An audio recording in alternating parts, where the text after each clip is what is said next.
Welcome to Whisper Garden. Tonight, I'll share a gentle bedtime story to help you slow down, breathe deeply, and drift into peaceful sleep. This is The Rhythm of the Shadows, a quiet tale about letting go and learning to rest. Let your eyes get heavy, let your thoughts soften, and let the story carry you into the night. Chapter 1: Arrival Before Dusk.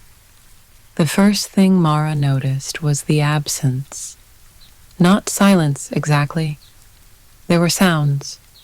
Wind through leaves, a distant chime, birdsong, but an absence of the constant mechanical hum that had been the background radiation of her life for so long that she'd stopped noticing it until it wasn't there. The second thing she noticed was how much it irritated her. "You'll get used to it," said the old woman who had met her at the edge of town, though Mara couldn't recall mentioning her discomfort. "I'm Thora. I'll be your host while you're with us." Thora was small and weathered, with silver hair that caught the late afternoon light. She walked with unhurried certainty along the cobblestone path that wound between cottages with smoke curling from stone chimneys. No power lines crosshatched the sky. No street lamps dotted the lanes. "How do you know I'm staying?" Mara asked, readjusting her backpack. She hadn't made arrangements. She'd simply followed whispers, rumors of a place where people found rest. Thora's smile was gentle but knowing.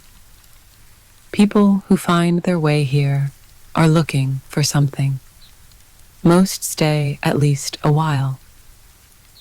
Mara had been awake for 39 hours. This wasn't unusual. Sleep had become her enemy years ago, a battlefield where she fought and lost nightly.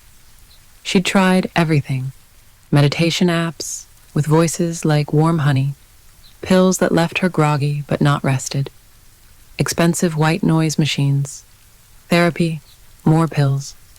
Nothing helped quiet the constant cascading thoughts, the ping-pong of anxieties, the endless scroll of worries cycling through her mind. 3 weeks ago, she'd overheard 2 women at her favorite coffee shop, her third of the day, whispering about a town where everyone sleeps, a place where insomnia didn't exist, where people simply closed their eyes when darkness fell and opened them with the dawn. It had sounded like a fairy tale or a cult, but Mara was desperate enough that the distinction hardly mattered. "I'm just passing through," she lied, feeling the weight of her sleeplessness behind her eyes. "I need a couple nights of quiet. That's all." "Of course," Thora said, gesturing toward a small cottage with blue shutters. "This will be yours while you're here." The interior was simple, a small sitting area with bookshelves and a fireplace, a kitchen with copper pots hanging from the ceiling, and through an archway, a bedroom with a large window overlooking rolling meadows. No television, no clock, no outlets that Mara could see. "Where do I charge my phone?" she asked, already calculating how long her battery would last. Thora tilted her head slightly. "There's no reception here, dear. What would you need it for?" Mara blinked, the question striking her as absurd. To check things. To stay connected. Connected to what? The old woman's eyes crinkled at the corners. not mocking, genuinely curious. The question hung in the air between them, and Mara found she had no ready answer. Connection had become so abstract. Thousands of messages and alerts and updates from people she barely knew, about things she barely cared about. "Never mind," she said. "I'll manage." Thora nodded and moved to the kitchen, filling a copper kettle with water from a hand pump at the sink. "I'll make us some tea before I go. You'll want to settle in before dusk." "What happens at dusk?" Mara asked, remembering the whispers at the coffee shop. Thora struck a match to light the stove. "We sleep." "Everyone?" "The whole town." "Yes, by law?" Thora laughed, a warm sound like wind through summer leaves. "Oh no, dear, by nature." She paused, watching the flames lick the bottom of the kettle. "You'll feel it, too, when the sun drops." "I doubt that," Mara said, more sharply than she intended. "I haven't slept properly in years." Thora handed her a steaming mug that smelled of chamomile and something else, something earthy and unfamiliar. "That may be why you found us." As they drank their tea, Mara observed the town through her window. People were closing shutters, sweeping doorsteps, carrying baskets of laundry indoors. There was something ritualistic about their movements, like a choreographed dance. "Why are they rushing?" she asked. "They're preparing," Thora replied. "We tidy our spaces before rest. It's peaceful to wake to order." Mara's apartment in the city was a monument to chaos. Clothes draped over chairs, mugs with dried coffee rings on every surface, books and papers scattered like fallen leaves. She couldn't remember the last time she'd made her bed. What was the point when sleep came in fitful snatches between long stretches of tossing and turning? "I should go," Thora said, rising. "There are candles in the drawer by the sink and matches beside them. Light them when the sun begins to set." "I don't need candles. I have my phone for light if I need it." Thora's expression was unreadable. "It's not just for light, dear. It's for the transition." She moved towards the door. "There's bread and cheese in the pantry if you're hungry. I'll see you in the morning." After Thora left, Mara explored the cottage. The bookshelves held an eclectic collection: poetry, novels, books on gardening and astronomy. The kitchen was stocked with simple foods: fruits, nuts, bread, cheese. No coffee, she noted with dismay. By late afternoon, the town had fallen quiet. No doors opening or closing, no voices calling. Through the window, Mara could see the sun lowering toward the distant hills, painting everything in gold and amber. She felt no desire to sleep, only the familiar, jittery energy that had been her constant companion for years. "Let's see what happens when the sun sets," she murmured to herself, settling into a chair by the window with a book from the shelf. She would observe this town and its strange customs, and when nothing happened, when she remained awake as she always did, she would know this place was just another dead end.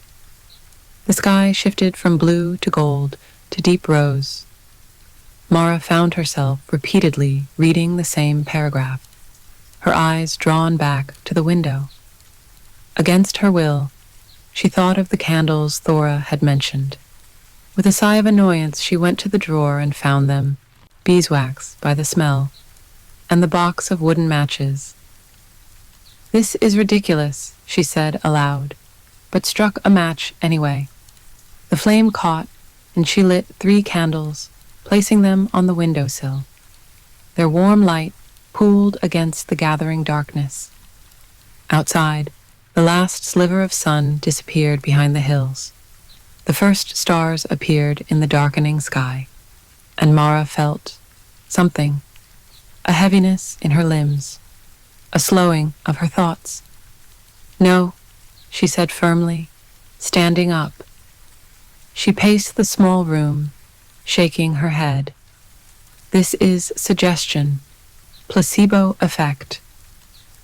But the heaviness remained, a gentle pressure urging her toward the bed. She resisted, walking faster, her mind searching for stimulation. She pulled out her phone, 25% battery, and tried to find something to occupy her racing thoughts. But without internet, her options were limited. She opened a game she'd downloaded months ago and never played. Its bright colors and chiming sounds, jarringly loud in the quiet cottage. An hour passed, then 2. The town was utterly silent now, not even the sound of wind or animals disturbing the night. Mara kept moving, kept her mind engaged, fighting the persistent drowsiness that tugged at her consciousness. This was familiar territory, the battle against sleep. But something was different. The sleepiness wasn't the desperate exhaustion she knew from her city life, but something more organic, more rhythmic, like the tide coming in. "I will not," she whispered to the empty room, as if sleep were a person making demands. "I will not." She stepped outside. The night air was cool and sweet, scented with grass and night-blooming flowers. The moon hung low and full, illuminating the town in silver light. Every window was dark, every door closed. Not a single light burned in any home but hers. The stillness was oppressive. Where was the hum of air conditioners, the distant wail of sirens, the bass thump of someone's music played too loud? Where were the cars passing, the neighbors arguing, the television sounds bleeding through walls? Mara walked through the empty streets, her footsteps unnaturally loud on the cobblestones. She half expected someone to appear, another insomniac, a night watchman, anyone, but she was utterly alone. She stopped in what seemed to be the town square, a small open area with a stone well at its center. Even the cats were asleep, curled in doorways or on windowsills. She sat on the edge of the well, suddenly dizzy. "This isn't normal," she said, her voice swallowed by the night. But even as she said it, she wondered, what if this was normal, and her life, with its artificial lights extending day into night, its constant stimulation, its refusal to yield to natural rhythms, was the aberration. She returned to her cottage, angry at herself for the tears that threatened to spill. The candles had burned lower, casting long shadows on the walls. She blew them out and sat in darkness, determined to outlast whatever spell this place had cast. But as the night deepened, her thoughts began to blur at the edges. Colors moved in the shadows. The darkness seemed to breathe. She wasn't frightened, just disoriented, as if the boundary between waking and dreaming had grown thin. When dawn finally broke, Mara was still awake, but only barely. She watched through half-closed eyes as the town stirred to life with the first rays of sun. Doors opening, people emerging, birds resuming their songs. The night's resistance felt distant and foolish in the clear morning light. Thora appeared at her door as Mara was making tea, her hands shaky with exhaustion. "You fought it," Thora said, not a question. Mara nodded, too tired to deny it. Many do at first. Thora took the kettle from Mara's unsteady hands. But fighting the night is like fighting the tide. You can struggle all you want, but eventually the water will rise. I don't understand this place, Mara admitted. How does everyone just fall asleep? We don't fall asleep, Thora corrected gently. We return to the rhythm that was always there, before artificial light and endless noise drove it away. She poured tea for them both. Rest today, walk in the sunshine. Tonight will come again, as it always does. Mara wanted to argue, to assert her independence from whatever force governed this town. But the warmth of the tea and the soft morning light made her arguments seem hollow. She was so very tired. I'll try, she said finally, though she wasn't sure what exactly she was agreeing to try. Thora smiled, the creases around her eyes deepening. That's all anyone can do. Chapter 2. Resisting the Light's Retreat. That day, Mara moved through the town in a fog of exhaustion. Everything seemed slightly unreal. The colors too vivid, sounds either too sharp or oddly muffled. She recognized the sensation from countless days at work after sleepless nights. But here, without the buffering noise of the city, the disorientation was more acute. The town revealed itself slowly as she wandered. No street signs marked the winding lanes. No maps were posted. Yet everyone seemed to know exactly where they were going, their movements unhurried but purposeful. She passed a small bakery, its windows displaying loaves of dark bread and pastries dusted with sugar. A bookshop with volumes arranged by color rather than author or title. A workshop where a woman bent over a loom, threads catching the sunlight as they were transformed into fabric. No one seemed surprised by her presence, though many nodded or offered quiet greetings. No one asked why she'd come or how long she'd stay. It was as if her appearance was expected, or at least not unexpected.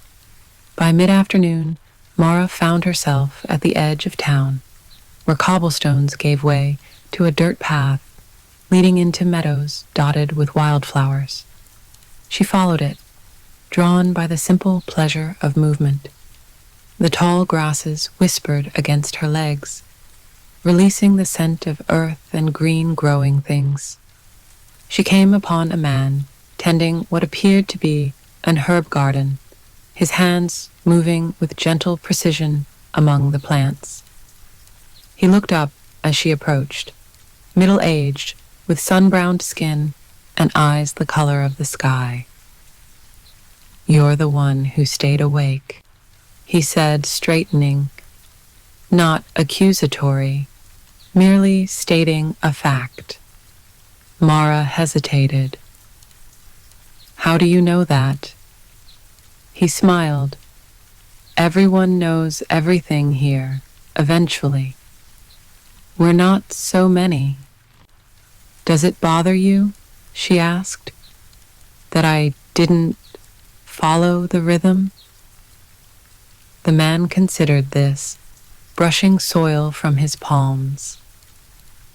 "Does it bother the river if one fish swims against the current?" "The fish probably gets tired," Mara said. "Yes," he agreed. "It does." He gestured to a small bench at the edge of the garden. "Would you like to sit? I'm nearly finished here." Mara sat, watching as he harvested sprigs of lavender, moving with deliberate slowness that she initially mistook for caution, before realizing it was simply his natural pace. Nothing in this town seemed rushed.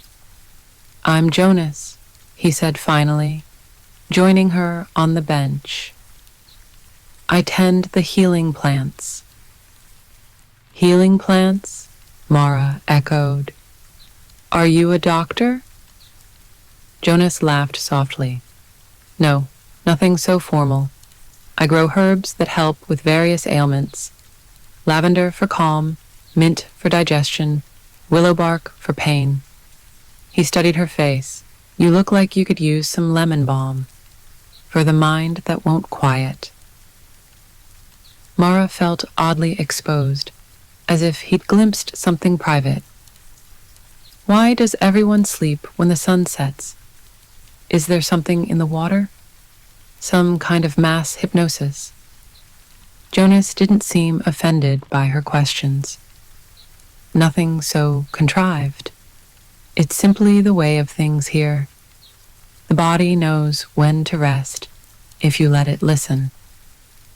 "My body doesn't know anything," Mara said bitterly.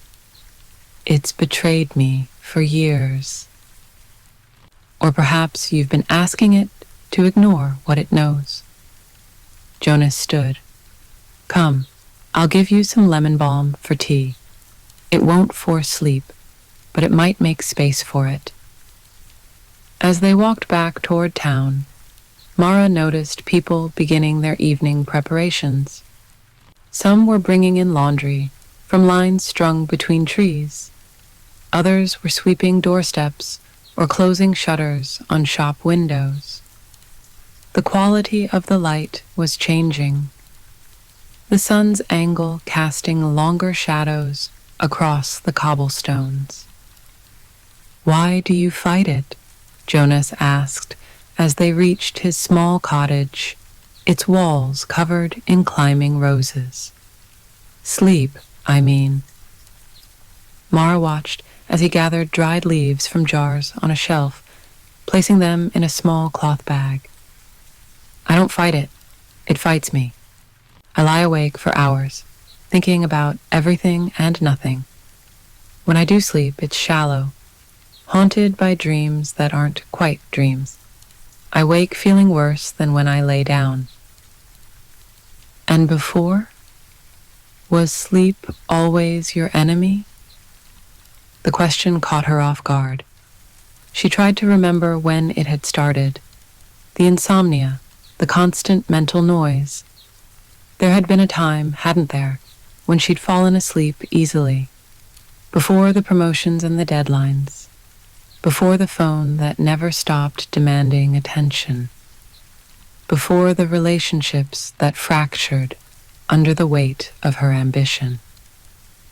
"No," she admitted, "not always." Jonas handed her the bag of dried leaves. "Steep for 7 minutes, no more. Drink an hour before sunset." "You mean an hour before I'm supposed to magically fall asleep?" Mara couldn't keep the skepticism from her voice. Jonas smiled. "An hour before sunset," he repeated. Back at her cottage, Mara stared at the bag of herbs, annoyed at herself for taking it. She didn't believe in herbal remedies. She believed in science, in pharmaceutical solutions, though those had failed her too. Still, as the afternoon waned, she found herself filling the kettle, setting it over the flame. While the water heated, she noticed people passing her window were now carrying candles or small lanterns. One woman was lighting a row of candles along her windowsill, her face serene in their glow. The ritual of it stirred something in Mara, a memory of childhood perhaps, of safety and predictable rhythms. She made the tea as Jonas had instructed and took it to the small table by the window. The liquid was pale green, its scent herbaceous and bright. She sipped it slowly, watching as the town prepared for night. The sun began its descent, painting the sky in watercolor hues. Mara felt the same heaviness from the previous evening settling over her, but this time she was prepared. She had brought weapons against sleep. The memory of every anxiety that had kept her awake in the past, the list of tasks awaiting her return to the city, the catalogue of regrets she revisited nightly. The candles remained unlit in the drawer. She would not participate in this town's strange ritual. She would prove that whatever affected these people, whatever chemical or suggestion or mass delusion caused this synchronized sleep, had no power over her. Darkness fell, the town quieted, and Mara paced. She walked from the kitchen to the bedroom and back, counting steps. She recited poetry memorized in school, listed the capitals of every country she could remember, mentally redecorated her apartment room by room, the familiar strategies of the lifelong insomniac. But the quality of her wakefulness was different here. Without the electronic blue light of screens, without the constant background noise of the city, her thoughts began to unspool differently. They didn't race so much as wander, like water finding its way downhill. She resisted. She played music from her phone, loud, with a driving beat, until the silence of the town seemed to absorb and neutralize it.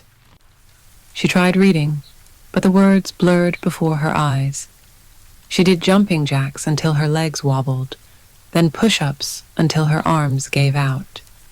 Still, the drowsiness persisted, a gentle but insistent pressure. "No," she said aloud, her voice harsh in the quiet room. "Not yet." She stumbled outside again, hoping the night air would revive her. The moon was a silver crescent, the stars scattered like salt across the black sky. The air was cool and sweet, carrying the scent of night-blooming jasmine. The town was utterly still. No light showed in any window. No movement disturbed the perfect quiet. Mara felt as if she had wandered into a painting, a frozen moment captured in silver and shadow. She made her way to the well in the town square and sat on its stone edge, looking up at the vast sweep of stars. In the city, light pollution dimmed all but the brightest stars. Here, the Milky Way stretched across the sky like a river of light. "Why am I fighting this?" she whispered to the stars. The question surprised her. She hadn't meant to speak, hadn't consciously formed the thought. No answer came from the silent town. But as she sat there, a strange peace began to settle over her. Not sleep, but something adjacent to it. A quieting. Her thoughts slowed, then gently dispersed, like mist burning away in sunlight. For a moment, just a moment, she felt something she hadn't experienced in years. The absence of the need to do, to solve, to fix, to understand. Just existence, pure and simple. Then a sound broke the stillness. A single chime, so faint she might have imagined it. The spell shattered. Mara stood quickly, suddenly aware of how vulnerable she felt in this sleeping town, how exposed. She returned to her cottage and lit a single candle, her resistance softening into curiosity. The flame cast dancing shadows on the walls, hypnotic in their movement. She sat cross-legged on the floor, watching them, letting her mind follow their patterns. As the night deepened, the boundaries between waking and dreaming grew thin again. Colors moved in the darkness. Shadows breathed. She heard distant music, or perhaps just the memory of music. Time stretched and compressed like taffy, pulled by unseen hands. When dawn broke, Mara was still technically awake, though she'd entered some halfway state, a borderland between consciousness and sleep. She watched through the window as the town stirred to life with the sun's first rays. People emerging from their homes like butterflies from cocoons, stretching and greeting each other with quiet words. She felt a profound exhaustion, bone deep and insistent. Her eyes burned, her limbs heavy as stone.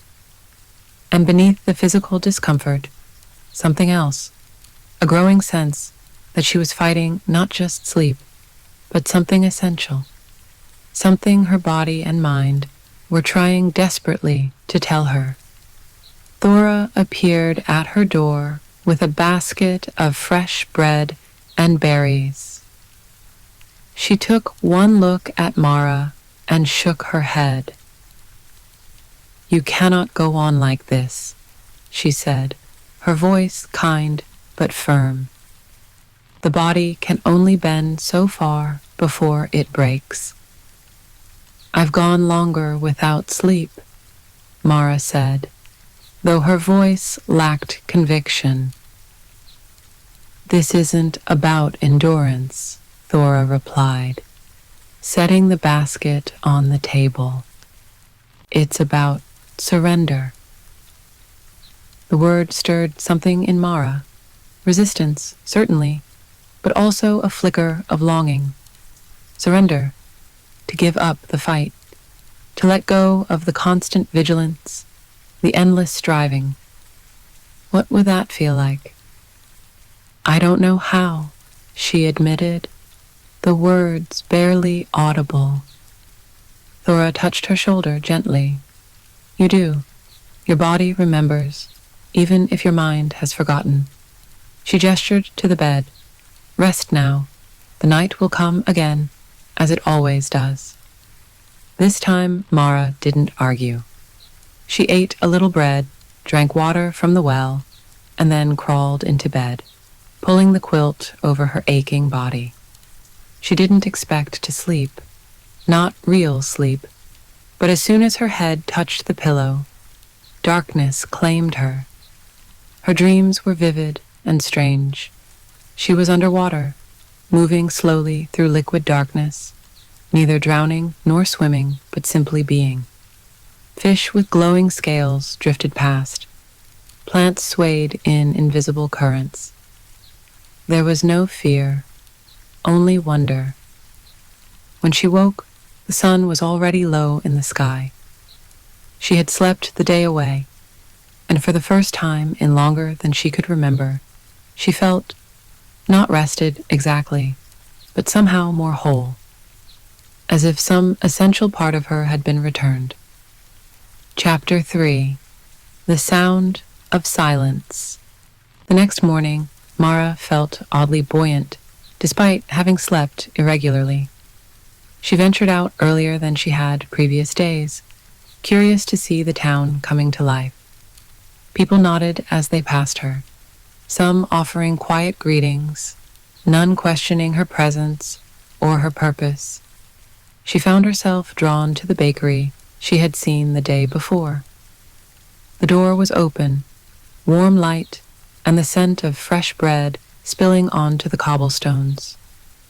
Inside, a portly man with flour-dusted hands was arranging loaves on wooden shelves. "Good morning," he said, without looking up. "You're the one who stays awake." Mara was no longer surprised that everyone seemed to know about her. "Yes, though I did sleep a little yesterday. I'm Mara." "Elias," the baker replied, finally turning to look at her.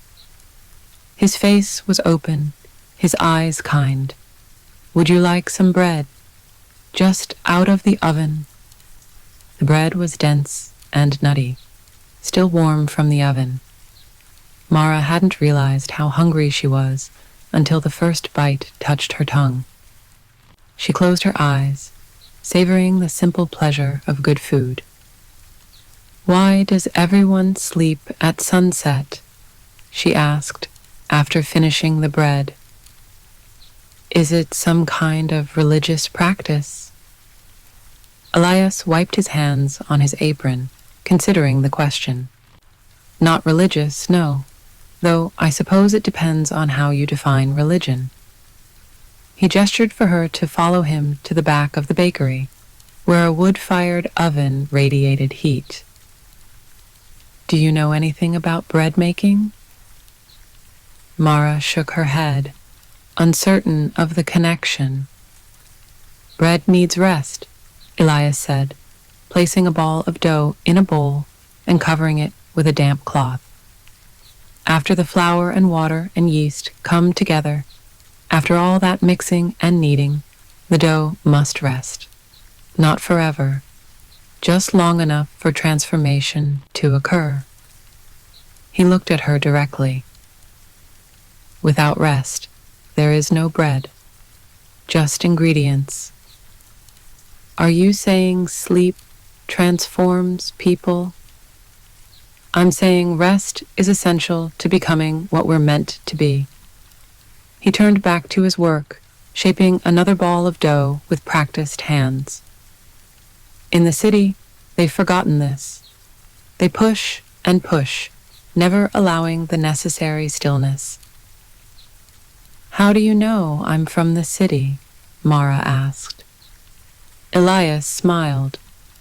"It's in how you move, always rushing, even when there's nowhere to go."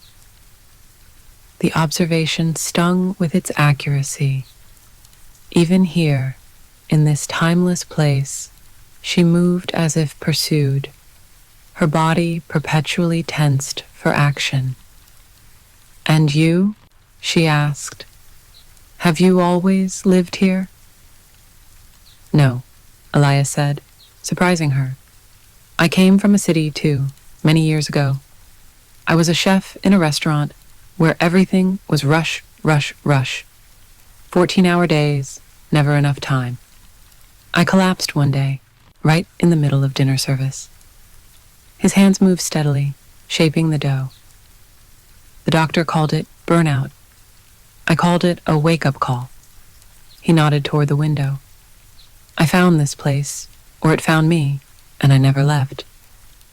"And you just adapted?" "To sleeping when the sun sets." "It wasn't immediate," he admitted. "I fought it too at first. Thought I could impose my will on the rhythm of this place." He chuckled. The rhythm won, as it always does. After leaving the bakery, Mara wandered toward what seemed to be the center of town, where a small building with tall windows stood. Inside, shelves of books lined the walls from floor to ceiling. A library, though no sign marked it as such. A woman sat at a wooden desk, writing in a large book bound in green leather. She looked up as Mara entered, her gray hair falling in a single braid over one shoulder. "Welcome," she said, her voice soft but clear. "I'm Lydia. You must be the newcomer." "Mara," she replied, running her fingers along the spines of the books nearest the door. "Is this the town library?" "Of a sort," Lydia said. "We keep stories here, some in books, some in other forms." She gestured to the leather-bound volume before her. "I'm recording the dreams of the townsfolk. Would you like to share yours?" The question caught Mara off guard. "I don't dream," she said automatically. "Or if I do, I don't remember." Lydia's expression was skeptical but kind. "Everyone dreams. Some listen more closely than others." She closed her book. "Perhaps you're not ready to share. That's all right. Feel free to explore." The library was unlike any Mara had known. Books were arranged not by any discernible system, but in what seemed to be personal constellations. Poetry beside gardening manuals, astronomy next to cookbooks. Some shelves held objects instead of books.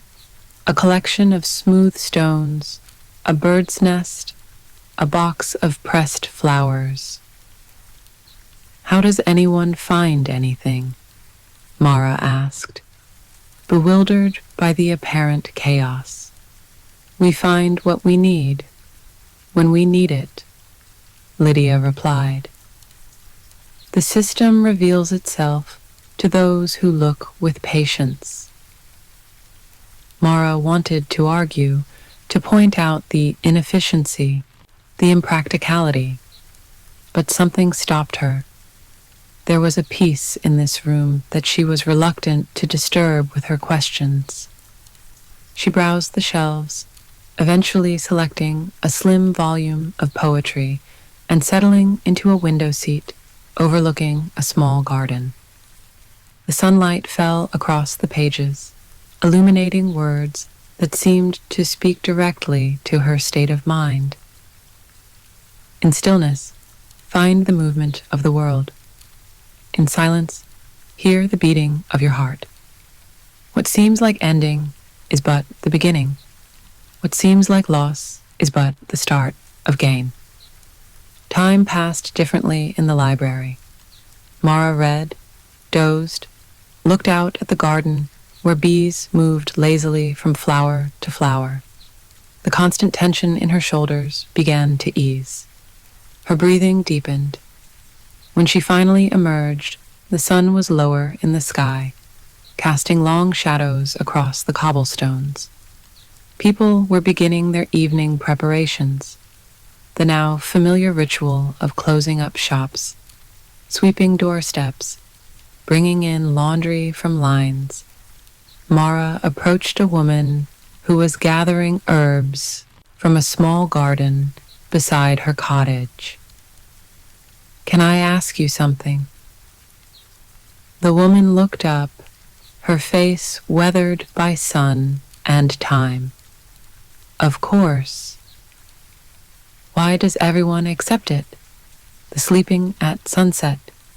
Doesn't anyone ever want to, I don't know, have a night out? Stay up late talking with friends? Watch the stars? The woman straightened, her hands full of fragrant rosemary. We do watch the stars. We do talk with friends. We simply do these things when we're awake. She studied Mara's face. You speak of sleep as if it's a punishment or a prison. For us, it's neither. It's a returning. A returning to what? To the rhythm, the woman said, as if this explained everything. We don't fall asleep. We return to the rhythm. Mara had heard this phrase before, from Thora. What rhythm? The rhythm that's always been there, the tide, the moon, the seasons, the rhythm in your blood and bones. The woman held out a sprig of rosemary. For clarity, she said, place it under your pillow. Back in her cottage, Mara prepared for another night. This time, she lit the candles without resistance, watching as the warm light filled the small space. She placed the rosemary under her pillow, feeling slightly foolish but unwilling to dismiss the gesture. As the sun set, the now familiar heaviness descended. But tonight, she didn't fight it so fiercely.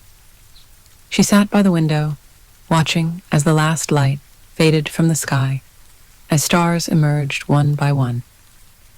I won't sleep, she told herself, but I won't fight either. I'll just be. The distinction seemed important, though she couldn't have explained why. As full darkness settled over the town, Mara remained awake, but entered a different state of consciousness. Not sleep, but not her usual wired insomnia either. Colors moved at the edges of her vision. Sounds seemed to come from far away. Wind chimes, though there was no wind. Distant singing, though no one was awake to sing. The soft toll of bells, though no bell tower stood in the town. She began to write in a small notebook she had brought from the city, words flowing without conscious direction. The dark has texture here. It breathes. It moves. Not threatening, but alive in a way I've never felt before. What am I afraid of? That I'll lose myself in sleep? That I'll wake changed? Maybe change is what I came here for, though I wouldn't admit it. The words surprised her. She hadn't thought of her journey here as seeking change, only rest, only a reprieve from her sleeplessness. But wasn't a longing for change at the root of her insomnia? A restlessness not just of body but of spirit? She wrote for hours, filling pages with thoughts she hadn't known she had. When she finally set down her pen, the candles had burned low, their light soft and wavering. She didn't remember closing her eyes, but she must have, because suddenly it was dawn, and she was still sitting at the table, her head resting on her folded arms beside the notebook. She had slept, not in bed, not properly, but she had slept. And she had dreamed, though the dream was already fading, something about water and light, and a voice saying words she couldn't quite recall. Outside, the town was waking. Doors opened. Voices called quiet greetings. Birds sang in the trees. Mara watched it all with new eyes, as if seeing it for the first time. There was a rhythm to the morning, just as there had been to the evening, the gradual stirring to life, the measured pace of people going about their routines. Perhaps this was what the woman had meant by the rhythm. Not just sleep, but the whole cycle, waking and working, resting and returning, over and over in endless variation. Mara stepped outside, breath fogging in the cool morning air. The town was beautiful in the early light, dew sparkling on cobblestones, smoke rising from chimneys in straight columns. For the first time since arriving, she felt not like an observer, but like a participant, however reluctant, in this place and its rhythms. She had not yet surrendered to sleep, not fully, but she had begun to surrender to something else, the possibility that her way was not the only way, that resistance might be more exhausting than acceptance. Chapter 4. The Woman on the Roof. That evening, as the sun began its descent, Mara felt the now familiar heaviness settling over her. But tonight, she had a plan. If she couldn't sleep like the others, perhaps she could at least witness the transition from a different vantage point. She climbed onto the roof of her cottage, careful on the old wooden ladder she'd found leaning against the back wall. The roof was gently sloped, covered in moss and lichen that glowed green gold in the last light. She settled at the peak, drawing her knees to her chest. From here, she could see the whole town spread before her, bathed in the warm light of sunset. Tendrils of smoke rose from chimneys in straight columns that dissolved into the darkening sky. People moved through the streets with unhurried purpose, lighting lanterns that hung from posts, candles in windows. The ritual had a quiet beauty that stirred something in her, a longing for what she couldn't say. As the sun touched the horizon, the town began to still. Doors closed, voices quieted. One by one, lights were extinguished, not by hands, but as if by some collective agreement between flame and darkness. Soon, the only illumination came from the deepening sky and Mara's solitary position on the roof.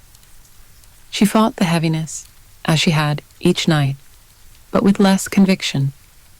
Part of her wanted to yield, to discover what lay on the other side of that surrender. But habit and fear kept her tethered to wakefulness. Movement caught her eye, a figure on another roof, several cottages away. Mara squinted in the dimming light. A woman sat cross-legged on the peak of a roof, much like Mara's own, her silhouette dark against the twilight sky. Without conscious decision, Mara made her way down from her perch and through the silent streets. She found the cottage with the rooftop figure and hesitated only briefly before climbing the ladder propped against its wall. The woman didn't turn as Mara settled beside her, as if midnight meetings on rooftops were commonplace.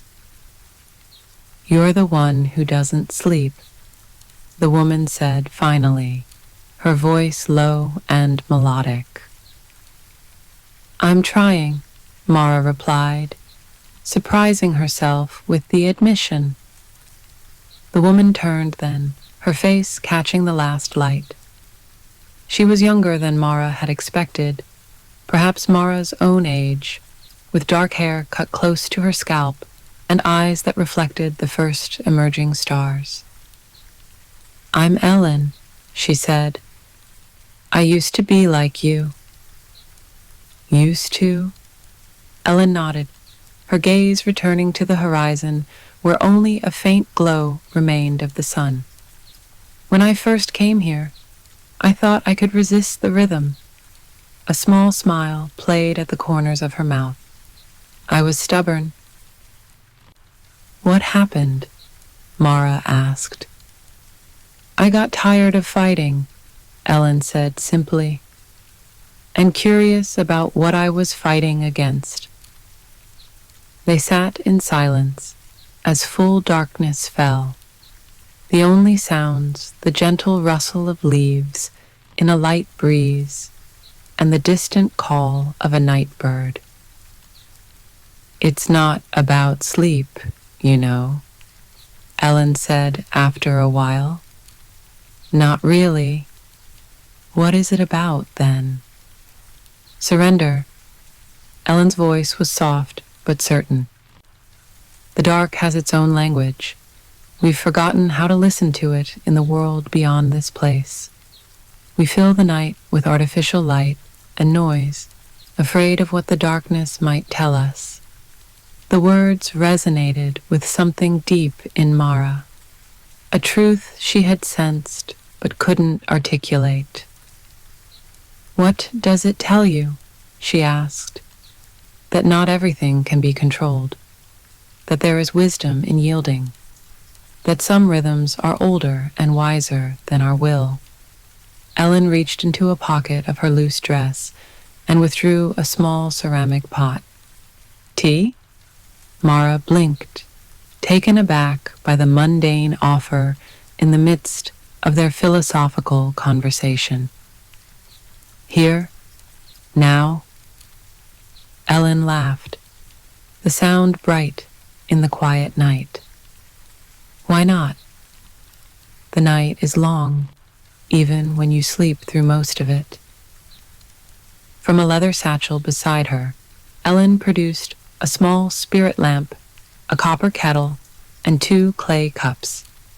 She lit the lamp, its flame casting their shadows long across the rooftop, and set the kettle over it. "You came prepared," Mara observed. "I've done this before," Ellen admitted.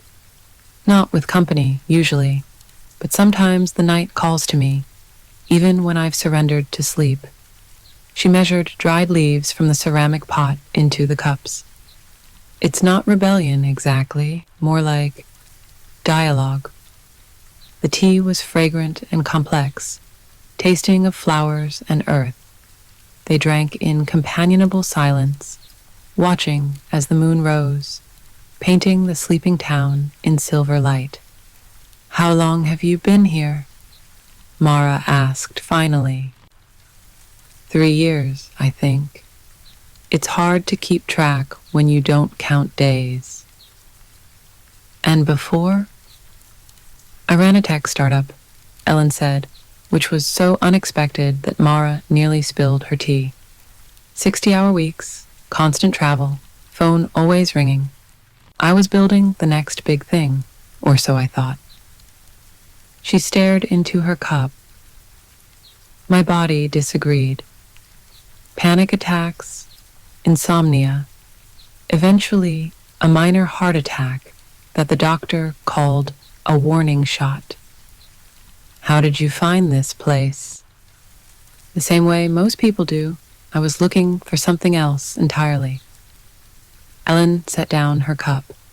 I was in therapy, reluctantly. My therapist suggested a meditation retreat. I thought it was New Age nonsense, but I was desperate. I got lost on the way there, took a wrong turn, and ended up here. The story was too similar to Mara's own arrival to be coincidence. Does everyone here have a story like that? Burnout? Collapse? Wrong turn? Not everyone. Some were born here. Some found their way by chance. But many of us came because we needed what this place offers, even if we didn't know what that was. They fell silent again, the night deepening around them. Ellen's eyes began to droop, her posture softening. "The rhythm is calling," she murmured, her words slurring slightly. "I've stayed awake longer than usual." "Will you go inside?" Mara asked. "No need," Ellen said, already leaning against Mara's shoulder. "Here is fine." Within minutes, Ellen was asleep, her breathing deep and regular, her body warm against Mara's side. Mara sat very still, oddly moved by this display of trust from a woman she'd just met. In the city, vulnerability was a weakness to be hidden. Here it seemed as natural as breathing. The night stretched on. Mara felt the familiar resistance to sleep, but it was weaker now, less urgent. She studied Ellen's peaceful face in the moonlight and wondered what it would be like to surrender so completely, to trust that the darkness would hold her safely until dawn. When Ellen began to shiver slightly in the cool night air, Mara made a decision. With careful movements, she gathered the sleeping woman in her arms and made her way down the ladder, one slow step at a time. Ellen didn't wake, only nestled closer, trusting even in sleep. Mara carried her through the silent town, back to her own cottage, where candles still burned in the window. She laid Ellen gently on the bed, covering her with the quilt, then settled in the chair by the window to keep watch. But as the night deepened, Mara's own eyes grew heavy. The candles burned low, their light softening. The silence of the town wrapped around her like a blanket. When she closed her eyes, just for a moment, the darkness received her like an old friend, long absent but never forgotten.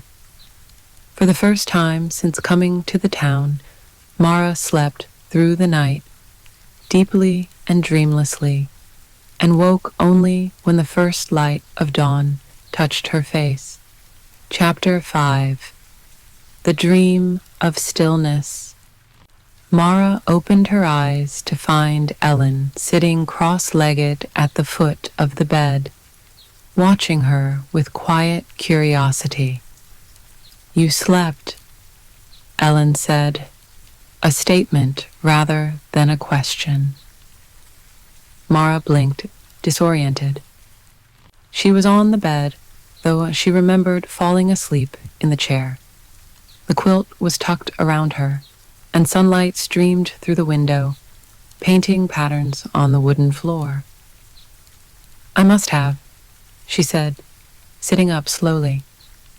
Her body felt different, looser somehow, as if tight-wound springs had finally been released. "Did you move me to the bed?" Ellen nodded. "You carried me down from a roof." It seemed a fair exchange. She tilted her head, studying Mara. "How do you feel?" Mara considered the question. How did she feel? Not rested, exactly. One night of proper sleep couldn't undo years of deprivation, but changed somehow, as if something had shifted within her, some small but essential recalibration. "Different," she said finally. Like I've remembered something I'd forgotten." Ellen smiled, a warm expression that transformed her serious face. "That's how it begins, the remembering." The morning passed in gentle conversation. Ellen told stories of her early days in the town, her resistance, her gradual surrender, her discovery that what she had thought was a prison was actually a kind of freedom. Mara listened, recognizing her own journey in Ellen's words. "Will you stay?" Ellen asked as noon approached. "In the town, I mean." Mara hesitated. She hadn't thought beyond finding sleep, hadn't considered what might come after. "I don't know," she admitted. "I have a life back in the city, a job, responsibilities." "Had," Ellen corrected gently. "You had those things. The question is whether you want them still." The question lingered as Ellen left, promising to return for sunset. Mara found herself restless, unwilling to stay within the cottage's walls. She walked through the town, seeing it with new eyes, not as an outsider observing a curiosity, but as someone beginning to understand its rhythms from within. She found herself drawn to the meadows beyond the town, where wildflowers nodded in a gentle breeze. Without conscious decision, she knelt and began to clear a small patch of earth with her hands, pulling weeds, turning soil. A garden, she thought. Something small to tend. Jonas, the herb gardener, found her there, dirt under her nails, sweat dampening her shirt. "You've found your spot," he said, kneeling beside her. "My spot?" Everyone who stays finds a place that calls to them, a place to tend, to watch over. He gestured to the cleared patch of earth. "What will you plant here?" Mara hadn't thought that far ahead.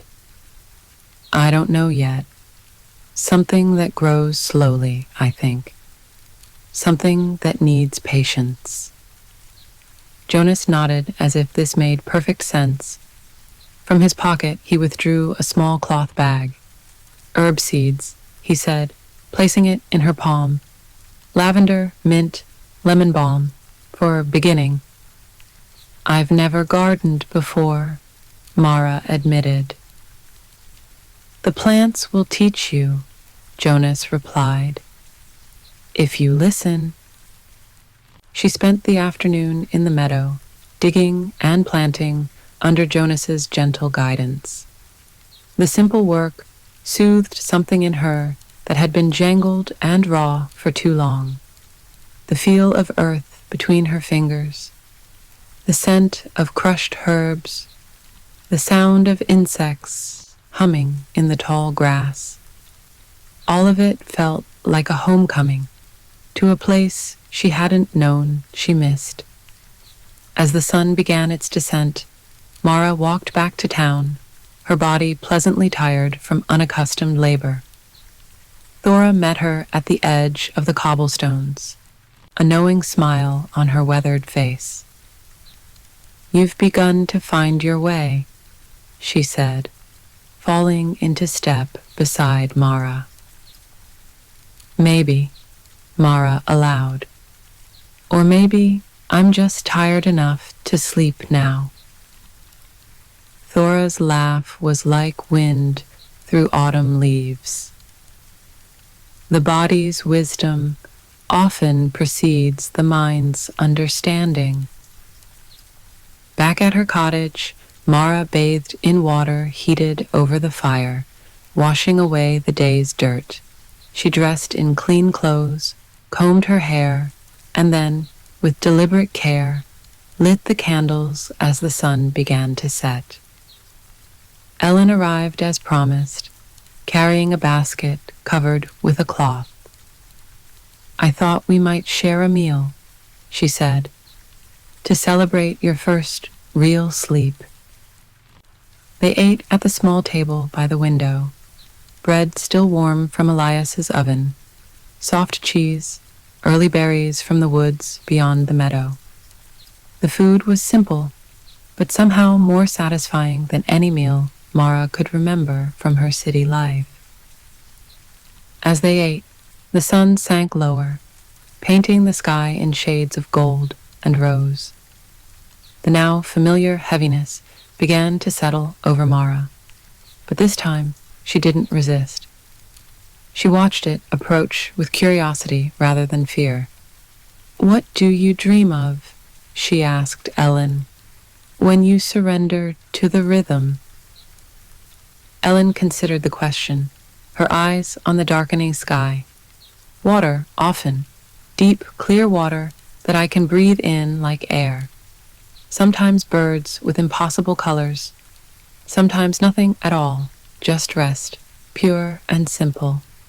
"I've forgotten how to dream," Mara said quietly. "Or how to remember dreams, at least." "It will come back," Ellen assured her. "The capacity for wonder never truly leaves us. It just goes dormant sometimes, waiting for the right conditions." When they finished eating, they moved to the small porch of the cottage, sitting side by side on the wooden step. The last light was fading from the sky, the first stars appearing. Around them, the town was settling into its nightly stillness. "I won't fight tonight," Mara said, surprising herself with the decision. "I want to see what happens when I stop resisting." Ellen took her hand, their fingers intertwining. "I'll stay if you'd like. Sometimes it helps to have an anchor when sailing unfamiliar waters." They sat in comfortable silence as darkness fell completely. The heaviness came over Mara like a tide rising, gentle but inexorable. This time, she didn't push against it. She let it wash over her, through her, carrying away the sharp edges of her thoughts. Her eyes grew heavy. Her breathing deepened. The boundary between waking and dreaming grew thin, permeable. "It's beautiful," she murmured, her words slurring. "The surrender." Ellen's hand tightened around hers. "Yes," she said softly, "it is." Mara's dreams that night were vivid and strange. She walked through forests where trees whispered in voices almost human. She swam in rivers that flowed uphill. She flew over landscapes that shifted and changed like clouds. Throughout it all, a sense of peace accompanied her, not the empty quietude of exhaustion, but the rich stillness of belonging. When she woke, sunlight was streaming through the window, painting patterns on the wooden floor. Ellen was gone, but a note lay on the pillow beside her. "Meet me by the well at noon. Bring bread." The day passed in a pleasant haze. Mara visited Elias's bakery for fresh bread, then spent the morning at her small garden in the meadow, weeding and watering, marveling at how quickly the seeds had sprouted, tiny green shoots pushing up through dark earth. At noon, she found Ellen by the well in the town square, a book open on her lap. They shared the bread with soft cheese and apples, talking of small things, the weather, the progress of Mara's garden. The book Ellen was reading, a collection of ancient poems about the moon. In the afternoon, Mara borrowed a book from Lydia's library, not the poetry she had read before, but a volume on the constellations visible in different seasons. She read by the window of her cottage, occasionally looking up to watch people passing in the street, going about their quiet routines. For the first time in years, perhaps, she felt no urgent need to do more, to be more, to fill every moment with activity or meaning. The simple act of reading, of breathing, of existing seemed suddenly sufficient. As sunset approached, she prepared for night with a new sense of ritual. She swept the floor, tidied her few possessions, filled a bowl with water, and floated a blossom in it, a small altar to the coming darkness. She lit the candles one by one, watching as their warm light filled the small space. This time, when the heaviness came, she welcomed it like an old friend. She lay in bed, watching the candlelight flicker on the ceiling, feeling herself grow lighter even as her limbs grew heavy. The boundary between waking and sleeping dissolved not with a sharp break, but a gentle blurring, like watercolors bleeding into one another. Her dreams that night were of birds, thousands of them, flying in intricate patterns against a dawn sky. She was among them, neither human nor bird, but something in between, moving in perfect harmony with the flock. There was no leader, no follower, only the collective dance, beautiful in its complexity. She woke with the first light, the dream still vivid in her mind. Without thinking, she reached for her notebook and began to write, capturing the images before they could fade.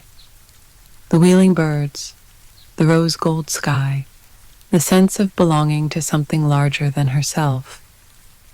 Days passed in this new rhythm. Mara tended her garden in the mornings, watching with wonder as the first tiny leaves unfurled. She read books from Lydia's library, poetry, philosophy, tales from distant lands.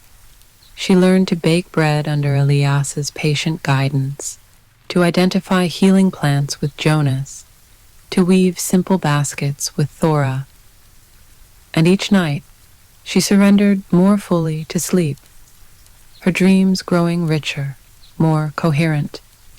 She began to record them in her notebook each morning, filling pages with images, underwater cities where people breathed liquid light, forests where trees communicated through patterns of shadow, mountains that sang when the wind blew from the east. One evening, as she was lighting her candles, she realized with a start that she'd been in the town for nearly a month. The knowledge should have alarmed her, her job, her apartment, her life left suspended. But instead, she felt only a quiet certainty that she was exactly where she needed to be. That night, as she drifted into sleep, she understood what Ellen had meant about surrender. It wasn't a defeat, a giving up, but rather a giving in to something essential, a rhythm older than civilization, older than language, perhaps older than humanity itself. a returning, not a retreat. Chapter 6. The Night Lanterns. Mara woke before dawn, drawn from sleep by a quality of light she hadn't seen before, a soft, diffuse glow coming through her window. She rose and went to look out, her breath catching at the sight. The town was transformed. Lanterns hung from tree branches, stood on windowsills, lined the paths between cottages, hundreds of them, their light gentle but pervasive, turning the pre-dawn darkness into something rich and strange. Without pausing to dress, she stepped outside in her night clothes, drawn by the beauty of it. The air was cool and still, scented with night-blooming flowers. No one else seemed to be awake. The town was as silent as it always was before sunrise. She followed the path of lanterns, their light guiding her toward the meadows beyond the town. Here the lanterns hung from shepherd's hooks, placed among the tall grasses, creating a winding path that led deeper into the fields. At its end, she found a small clearing where a circle of lanterns surrounded a stone table. On the table sat a single cup, steam rising from its contents. Beside it, a note written in a hand she recognized as Thora's, for those passing through sleep. Mara took the cup, inhaling the fragrant steam. The tea, if it was tea, smelled of honey and herbs and something else, something wilder. She sipped cautiously. It tasted like nothing she had experienced before, sweet at first, then bitter, then something beyond both, a flavor that seemed to exist in a dimension her palate had never accessed. She sat on the stone table, drinking slowly as the eastern sky began to lighten. The lantern's glow faded as dawn approached, not extinguished, but simply overwhelmed by the greater light. A sound made her turn. Footsteps in the tall grass. Thora emerged from the pre-dawn mist, her silver hair loose around her shoulders, her eyes knowing. "You found the night lanterns," she said, sitting beside Mara on the stone. "What are they for?" Mara asked. "The lanterns, the tea." "For transitions," Thora replied. "The space between sleep and waking, between dark and light. These are sacred thresholds. The lanterns guide those who wake early. The tea eases the passage." "I've never seen them before." "You weren't ready to see," Thora said simply. "We only find what we're prepared to discover." They sat in companionable silence as the sun crested the distant hills, its first rays turning the dew-damp grasses to gold. The lanterns were barely visible now in the growing light. "I had a dream last night," Mara said finally. "I was in a boat on a river. The water was so clear I could see all the way to the bottom, where cities lay sleeping, not ruin, just waiting. I knew that when night came again, the people in those cities would wake, and we would sleep, and this was the natural order of things." She looked at Thora. "What does it mean?" Thora's smile was gentle. "Dreams aren't puzzles to be solved, dear one. They're conversations between parts of yourself that don't speak the same language. The meaning emerges in the listening, not the interpreting." "I've never dreamed like this before," Mara admitted. "So vividly, so meaningfully." "Because you've never truly slept before," Thora said. "Not since you were a child, I'd wager. Modern life steals true sleep from us, fragments it, pollutes it with artificial light and constant noise." She touched Mara's hand. "You were never meant to conquer the dark, dear one, only to rest in it." The words struck something deep in Mara, a truth she had been circling since her arrival. All those years of fighting sleep, resenting its demands, trying to cheat her body of its need for rest. What had it gained her? Success by some measures, money, recognition. But at what cost? Tears welled unexpectedly, spilling down her cheeks. Not tears of grief or pain, but of recognition, of seeing clearly something that had been obscured for too long. "It's all right," Thora said, her weathered hand warm on Mara's shoulder. Tears are another kind of surrender, the heart's way of letting go. They sat together as the sun rose fully, the lanterns now invisible in the morning light. Around them the town was waking, doors opening, voices calling quiet greetings, the day's rhythms beginning. "Will they be there again?" Mara asked. "The lanterns." "Every dawn," Thora replied, "whether anyone sees them or not." That day, Mara moved through the town with new awareness, noticing details she had overlooked before. The way certain cottages had symbols carved into their lintels, how the well in the town square was positioned to reflect the noon sun directly into its depths, the patterns in the cobblestones that formed subtle spirals. In the afternoon, she returned to her garden in the meadow. The herb seedlings were growing vigorously now, their scent released when she brushed her fingers over their leaves. As she weeded and watered, Jonas appeared with a small bundle of wood. "For a border," he explained, showing her how to press the curved branches into the soil around the seedlings, creating a protective circle. Plants, like people, thrive when they know their boundaries. "I'd like to expand the garden," Mara said.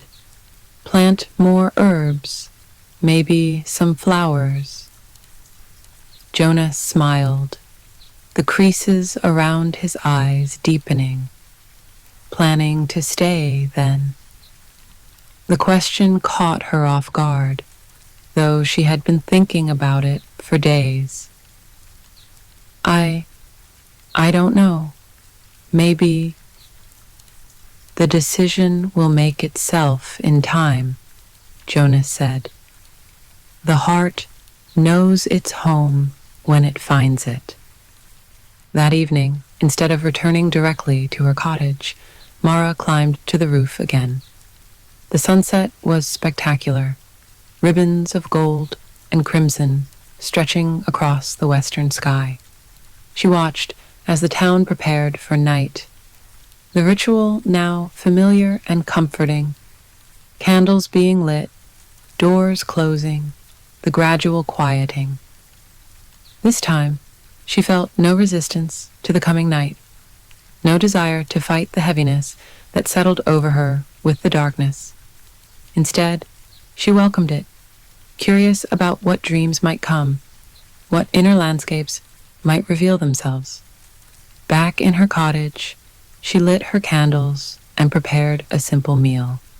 As she ate, she found herself thinking of her former life, the cramped apartment, the demanding job, the relationships strained by her constant exhaustion and irritability.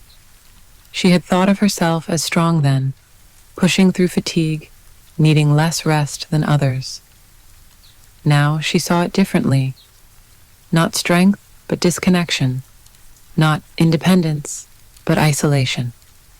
After eating, she wrote in her notebook, not about her dreams this time, but about her waking realizations. The words flowed easily, without the editing and second-guessing that had characterized her thinking for so long. "I thought I was fighting sleep, but I was fighting myself, fighting the knowledge that I am not separate from the rhythms of the world, that I cannot bend nature to my will, without breaking something essential. The darkness is not empty, it is alive with possibility. Sleep is not absence, it is presence of a different kind. As the candles burned low, Mara prepared for bed with what had become her own ritual. Washing her face with cool water, changing into loose clothes, kept specifically for sleeping, placing a sprig of lavender under her pillow. Each action was performed with mindfulness, a gratitude for the transition it marked. When she finally lay down, the room illuminated only by a single remaining candle, she felt none of the anxiety that had once accompanied this moment, the fear of lying awake for hours, thoughts racing, body tense. Instead, there was only quiet anticipation, a gentle curiosity about what the night might bring. The candle guttered and went out, plunging the room into darkness. Mara closed her eyes, breathing deeply, allowing the heaviness to carry her down into sleep, like a stone sinking gently through clear water. She dreamed of lanterns, thousands of them, floating in a night sky filled with stars. In the dream, she understood that the lanterns were stars that had fallen to earth, and the stars were lanterns raised to the heavens, and there was no real difference between them, only a matter of perspective. When she woke, the first light of dawn was just beginning to filter through her window. Without thinking, she rose, dressed quickly, and made her way to the meadow, certain that the night lanterns would be waiting. They were, even more than before, creating a glowing path that led deep into the fields. She followed it to the stone table, where again a cup of steaming liquid awaited. This time, there was no note, but another person, Ellen, sitting with her eyes closed, face turned toward the lightening eastern sky. "You found them too," Mara said softly, not wanting to disturb whatever meditation Ellen was engaged in. Ellen opened her eyes, smiling. "I've been coming here for months. Not every dawn, but when I need to remember." "Remember what?" That darkness and light need each other, that they're not opposites, but partners in a dance older than time. Ellen gestured to the cup. "Drink. It's better when it's warm." Mara took the cup, sipping the strange tea. It tasted different today, less bitter, more complex, with notes of something that reminded her of childhood summers. They sat in companionable silence as the sun rose, the lanterns fading gradually into invisibility. Birds began to sing in the nearby trees, their voices clear in the still air. "Will you stay?" Ellen asked finally, the question Mara had been asking herself for days. Mara looked out over the meadow, where her small garden was barely visible in the distance, a darker patch in the sea of grasses. She thought of the city she had left, its noise and pace, its constant demands, its indifference to natural rhythms. "I think," she said slowly, "that I already have." Chapter 7. To Sleep with the Sun. The days that followed took on a dreamlike quality, time marked not by hours or appointments, but by the gradual shift of light across the town, the changing songs of birds, the slow growth of plants in Mara's expanding garden. She fell into the rhythm of the place, waking with the dawn, sometimes early enough to find the night lanterns still glowing in the meadow, spending her mornings in quiet work, tending her garden or helping others with their tasks, afternoons in reading or conversation, evenings in preparation for the night's surrender. Her dreams continued to deepen, to connect in ways that surprised her. She dreamed of rivers that led to the sea, of forests where trees communicated through an underground network of roots, of mountains that held memories in their stone hearts. She recorded each dream faithfully, filling page after page in her notebook, sometimes adding sketches, awkward at first, then increasingly confident. One morning, Lydia found her at her garden and invited her to record her dreams in the library's green leather book.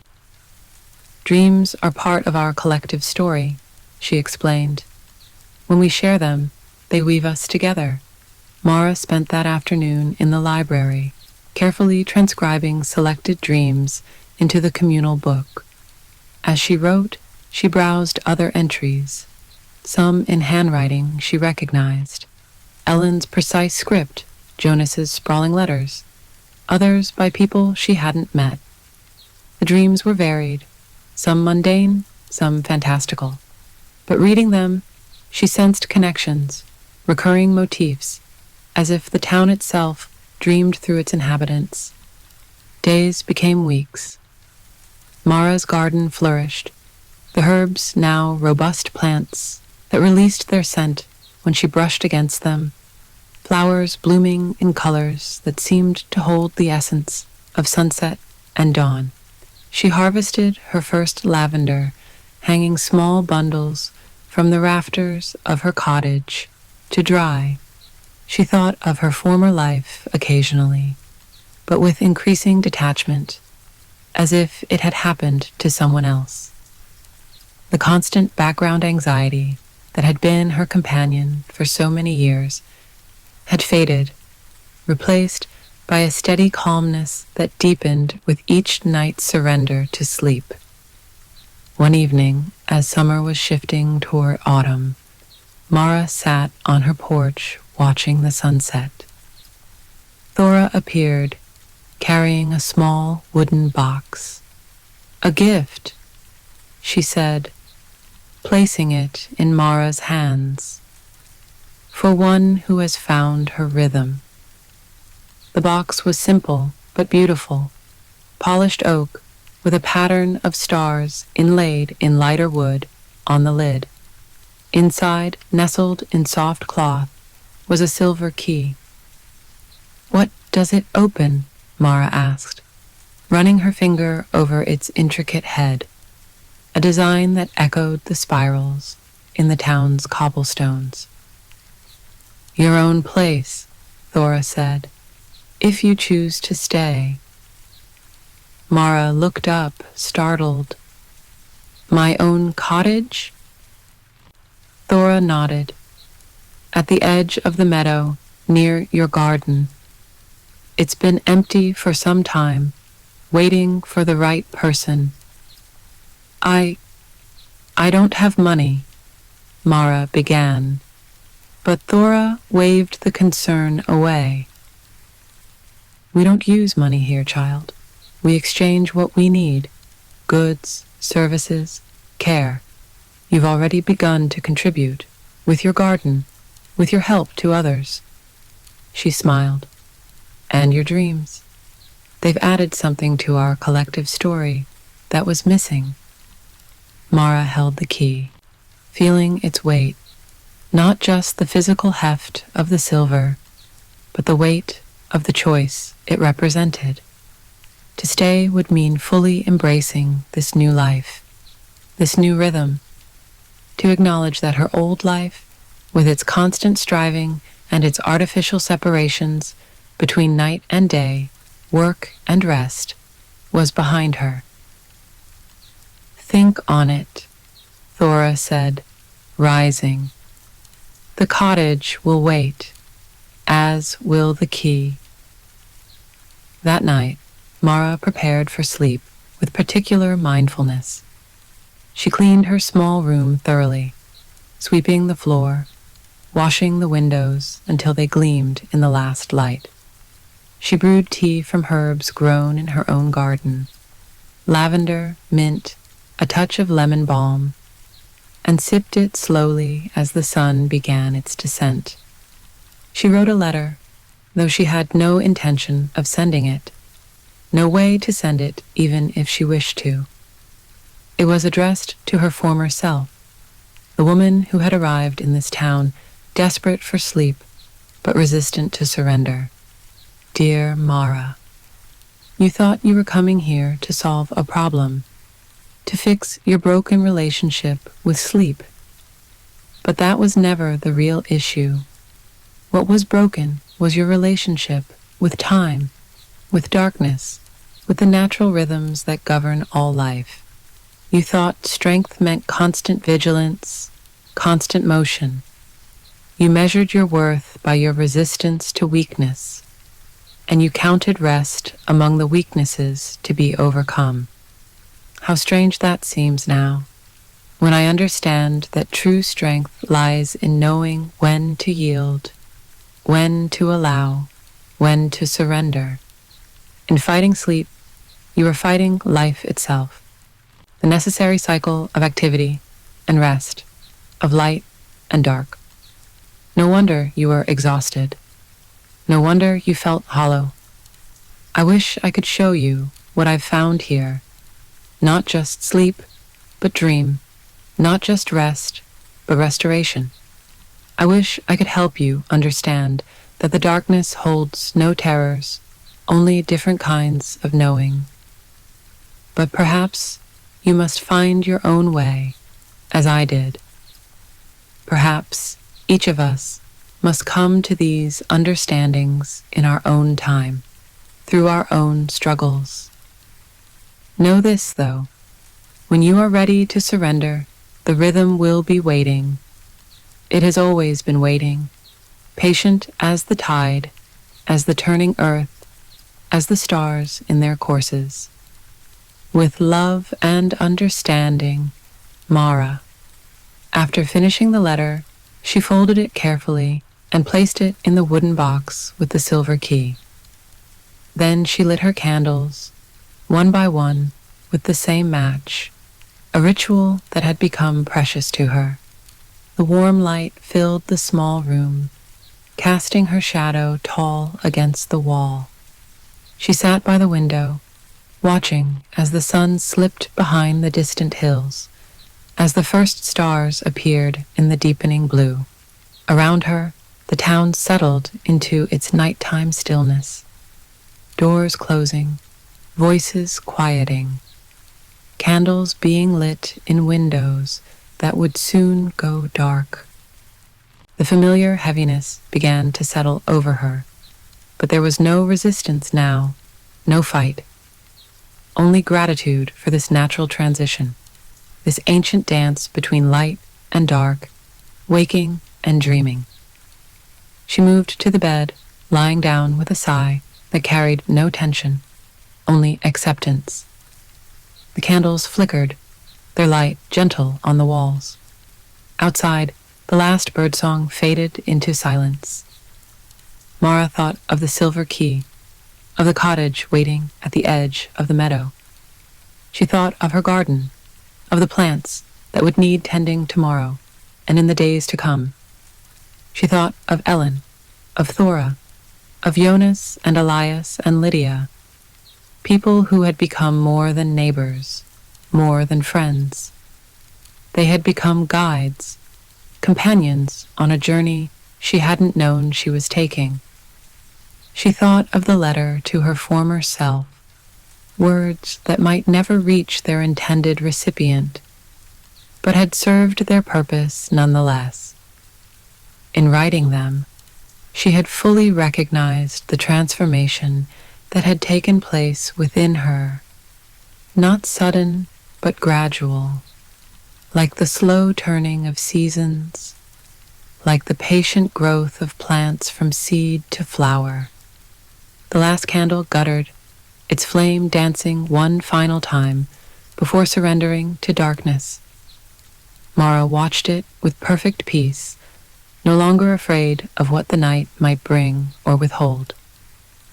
As the room fell into darkness, she closed her eyes, and at the exact moment the last light slipped past the distant hills, she fell into sleep, not because she must, but because she wanted to, because it felt right and true and necessary, as natural as breathing, as inevitable as dawn. She dreamed of a garden much larger than the one she tended in the meadow, a garden that encompassed the whole town, the surrounding hills, the distant mountains. In the dream, she understood that everything was connected in ways both visible and invisible, a vast web of relationship that included not just the living, but the sleeping, not just the waking world, but the world of dreams. When she woke with the first light, the key was clutched in her hand, though she had left it in the box. She dressed quietly, made tea, and walked through the awakening town to the meadow. Beyond her garden, just visible in the morning mist, stood a small cottage, simple but beautiful, with a porch facing east to catch the sunrise. The key turned smoothly in the lock. The door opened to a space that somehow felt both new and familiar, as if she had lived there in dreams before inhabiting it in waking life. Later that day, she moved her few possessions from Thor's cottage to her own. Ellen helped, carrying books and clothes, the two of them walking back and forth in companionable silence. When everything was settled, they sat on the porch watching the sun begin its descent toward evening. "Are you happy?" Ellen asked as shadows lengthened across the meadow. Mara considered the question. Happiness seemed too simple a word for what she felt. This profound sense of rightness, of belonging, of having found her place in the great rhythm of things. "I'm at peace," she said finally. "For the first time in longer than I can remember." Ellen nodded, understanding. That's the real gift of this place. Not sleep itself, but the peace that comes with surrender. As the sun touched the horizon, they prepared for night, lighting candles, closing windows, setting out cups for morning tea. The familiar heaviness began to settle over them, welcome now rather than resisted. "Stay," Mara said, the invitation simple but heartfelt. Ellen smiled. "I'd like that." They lay side by side as darkness fell, watching the candlelight flicker on the ceiling. Mara felt the day's thoughts gently dispersing, making room for dreams to come. She had no fear of insomnia, no anxiety about what the night might bring. She knew now that the darkness held no enemies, only different kinds of knowing. As the last light faded from the sky, Mara closed her eyes. Sleep came not as a conqueror, but as a friend, familiar and true.